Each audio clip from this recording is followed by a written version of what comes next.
সুদীপ্তি মিশ্র হালদার, অমিয় সুধা সম্ভবত বাড়ির নাম, গ্রাম পোস্ট ফুলবাড়ি, দক্ষিণ 24 পরগনা।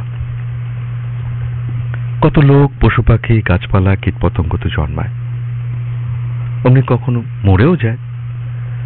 জন্মদিন তো দূর, জন্মের কথাও আলোচিত হয় না। এমনই আমার পাগলি মা, বেচারা জন্মেছিল গরিব ব্রাহ্মণ পরিবারে।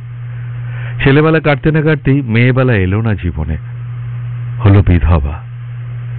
গরিব বাপের বাড়ি বোঝা হয়ে কয়েকদিন কাটানোর পর দূর আত্মীয়ের বাড়িতে কাজের বিনিময়ে দুবেলা দুমুঠো অন্নের সংস্থান হলো কোনো রকমে। স্বপ্নহীন জীবনে যৌবনের আকাঙ্ক্ষাকে অবদমিত করে সংসারের অব্যয় হয়ে দিনাতিপাত করে চলে।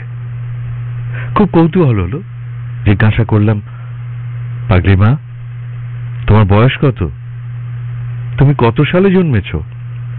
উত্তরে বলল, কত আর বয়স, সেবার যে বছর ওই খরা হলো না, বাড়িতে চাল বাড়ন্ত হলো, বাবা বিয়ের জন্য পাত্র ঠিক করলো।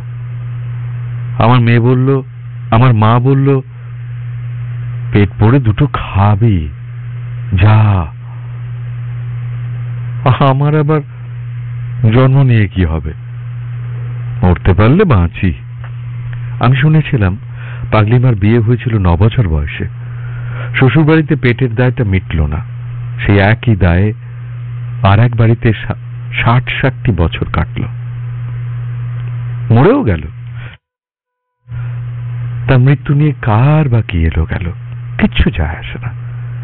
এই মানুষটার সঙ্গে মিল খুঁজে পেতে ইচ্ছে করে ওই বট গাছটার, ওই নিম গাছটার, ওই বাহারি শিমুল পলাশের, ওই অনবরত কলকাকলিতে মগ্ন পাখিদের, যারা হাজার হাজার বছর ধরে জন্ম নিচ্ছে, মরে যাচ্ছে, যাদের জন্মদিন নিয়ে কিচ্ছু যায় আসে না, যারা শুধু মায়ের মতো শুধু দিয়ে গেল, নিল না কিচ্ছু। সুদীপ্তি মিশ্র হালদার, গ্রাম পোস্ট ফুলবাড়ি, দক্ষিণ 24 পরগনা।